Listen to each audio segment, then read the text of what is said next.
Assalamualaikum warahmatullahi wabarakatuh. Tepang deui sareng sim kuring Ujang Comro dinu danget ieu sim kuring bade macakeun deui caritaan dongeng bahasa Sunda.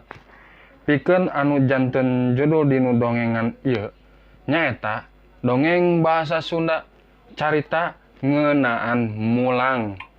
Mangga atuhnya ka pamiarsa wilujeng ngadangukeun.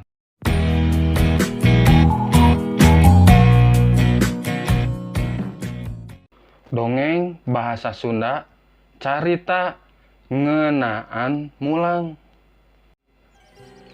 Barang nincak landasan Bandar Udara Soekarno-Hatta, renghap teh asa ngemplong. Anu salila ieu mentegeg dina angen, siga anu rabeng haliber. Renghap karasa seger jeung hampangna, bari netep langit lenglang, awan ngalayang ngabentuk gambar-gambar lucu.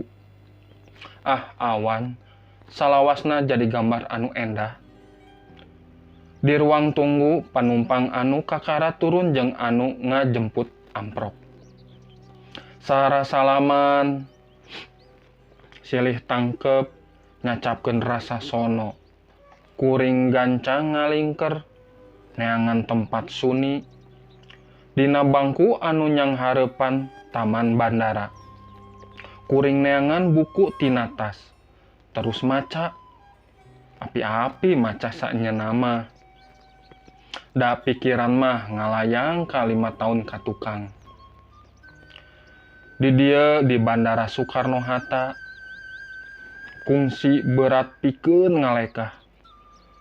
Abah, Umi, Herlina, adik kuring hiji-hijina nganter kuring nepi ka dieu. Kuring ditarima kuliah di Universitas Andalas, Padang. Tapi saenyana lain saukur Abah, Umi jeung Herlina, anu matak berat ngalengkah da anu utamana mah. Euis Maimunah, imut basa kuring netep nya imut euis anu nyababkeun berat ngalengkah teh. Padahal ngan ukur puluhan lengkah ka pesawat anu geus ngahiap panumpang teh. Kang, tong hilap uihnya, cek euis halon. Margi di dago aya anu ngadago, aya anu sono. Bagja temen akang margi aya anu sono, pok teh ku sora anu satengah ngaharewos. Sieun kadangun ku Abah sareng Umi. Saha anu sono teh? Euis. Pokona mah aya mojang dago anu henteu woleh ngadago. Nya oge ngumbara teh kakara bade jung. Ari hate mah tos hoyong uih. Cek kuring bari seuri. Euis imut ditahan. Akang pasti mulang, euis. Mulang ka mana, Akang? Apan ka Padang teh kalebet mulang kanggo Akang mah.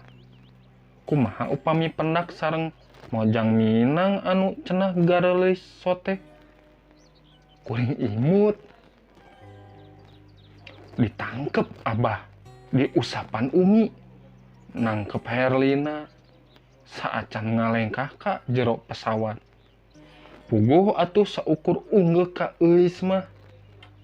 Henteu sasalaman komo nangkep bari ngusapan. Di keluarga kuring mah agama teh anu utama. Salaku muslim henteu diwenangkeun kitu peta ka lain muhrim. Henteu salah naon anu disebutkeun euis. Ka Padang teh saperti mulang keur kuring mah. Lantaran di Bukit Tinggi nganjrek dulur-dulur kuring. Nini, Mama, Ma Adang, Ma Etek, Uda, Uni, nepi ka lieur kuring ngapalkeunana. Basa kuring ulin ka Nini, dulur-dulur anu sejen pada ngahiap. Nya oge, sama sakali kuring henteu bisa basa Minang. Tapi kuring nya diaku salaku dulur. Kabodohan kuring kana bahasa Minang malah jadi bahan gogonjakan. Matakna hampir unggal poe pre kuring ka Bukit Tinggi asa enya jadi urang Minang anu dareh deh jeung akuan. Nya oge kitu kuring ngarasa ari lembur panginditan mah anger we Bandung. Nya lantaran ti mimiti brol kuring nyesep hawa Bandung.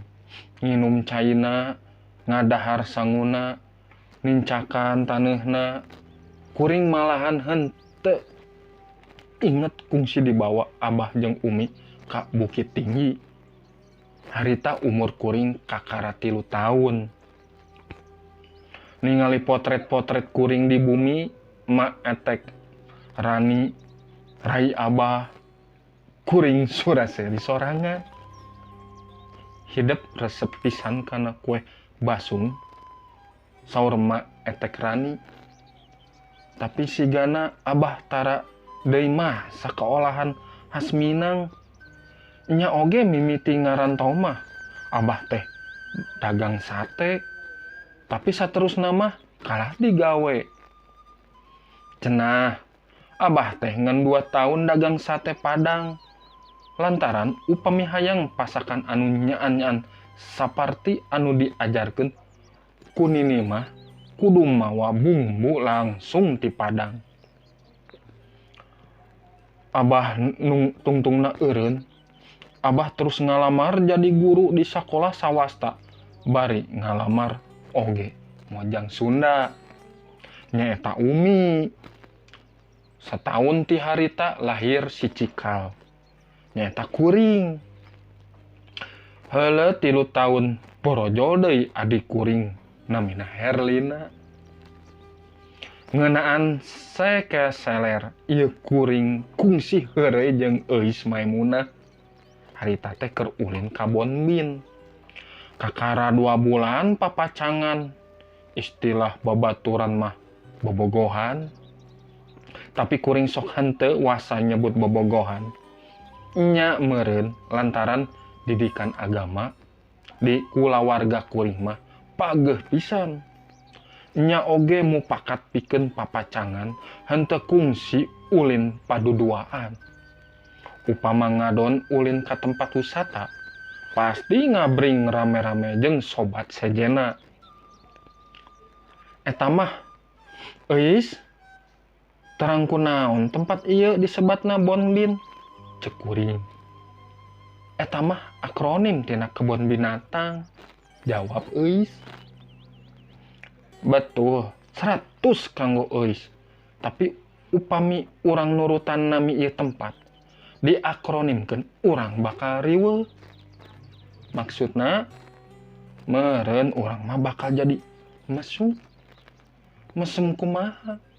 Nya, Melayu, Sunda, Minangkabau. Euis seri maneh ngareunah. Resep ka Euis teh mimiten nama basa kuring kelas 2 SMU. Euis harita kakara kelas 2 SMP. Sobatna Herlina, naon-naon anu aya dina diri Euis rarasaan teh teu weleh nyari jeung endah dina hate kuring. Imutna, rambutna cureleuk socana, eraanana sopan jeung akuanana hese pikeun dipohokeun.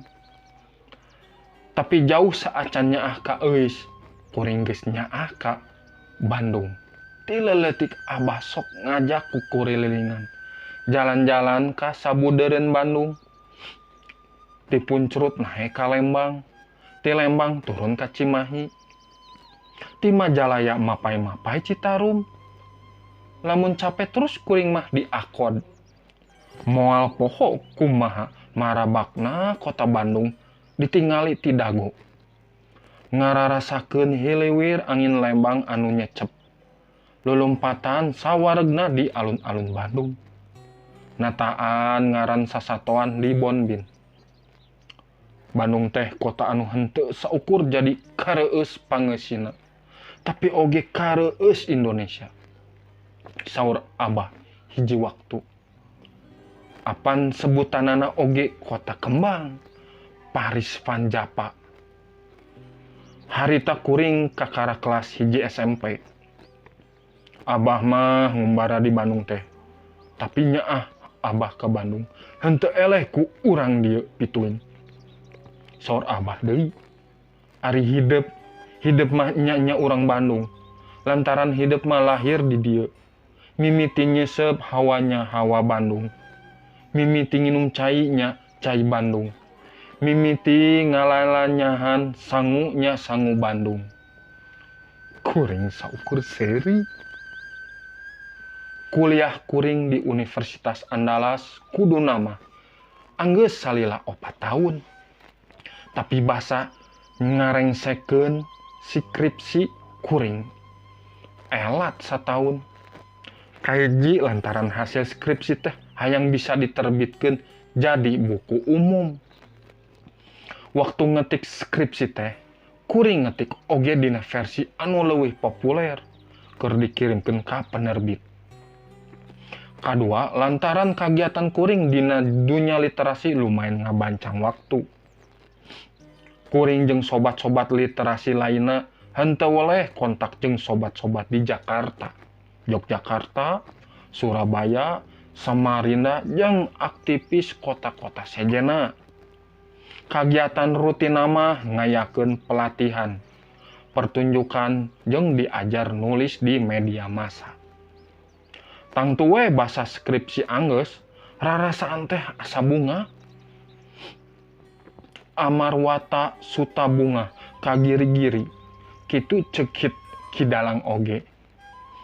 Tangtu we kuring hayang gancang ngabejan ka abah jeung umi di Bandung, dulur-dulur di Bukit Tinggi, jeung tangtu we ka Euis Maimunah. Tapi beja ti Euis geus miheulaan neupi. Euis saminggu deui bakal jadi jatuh krami. Kolot Euis geus narima lamaran pangusaha rumah makan seafood. Tangtu we awak teh asa leuleus satulang sandi. Pipikiran ngadadak henteu panceg, henteu percaya. Tapi basa di telepon Euis saukur ngajawab ku ceurik jeung ceurik. Kuring kakara percaya. Dada kuring teh nyeri karaosna. Ambekan asa berat, asa saregsek. Herlina adik kuring terus ngabejaan, cenah unggal panggih oge Euis ceurik balilihan. Euis teh henteu bisa nanaon, kolotna oge henteu wasa nolak lamaran lantaran ngarasa kahutangan budi ku pengusaha rumah makan anu oge cenah masih kaatalian ku dulur, cek Herlina. Abah jeung umi ngalongo ka Padang. Aranjeunna nangkep bari nyuman basa kuring di wisuda. Umi mah ngarti lamun hidup henteu mulang ka Bandung, saur umi. Mulang wae ka Bukit Tinggi. Di ditu teh dulur-dulur hidup wungkul atawa bumetah di Padang. Hoge henteu nanaon, baktikeun ilmu teh di dieu. Tapi poe ieu, poe basa langit lenglang di gambaran awan endah, kuring turun di Bandara Soekarno-Hatta. Abah, umi, adi, henteu aya anu apal kuring mulang. Hawa Bandung anu nyecep, anu pangheulana ngabageakeun. Naon anu ngabagel dina angen Rabeng Haliber.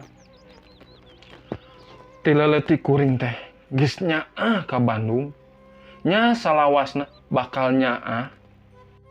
Tah sakitunya pamiarsa dongeng ti sim kuring Ujang Comro anu ngeunaan carita mulang. Kumaha? Kahibur? Atuh nuhun upami atos kahibur mah. Mugi ieu dongengan tiasa sareng mangpaat sekaligus ngahibur pamiarsa. Mungkin dilajeng di dongeng danget dongeng anu sanesna. Hartur nuhun supados atos ngadukung sajawah ieu ka Ujang Comro. Mugi kapayuna Ujang Comro ge masyan deui dongeng anu langkung saeti ieu. Mangga atuhnya ka pamiarsa simkuring bade amit heula amit mungkur. Assalamualaikum warahmatullahi wabarakatuh.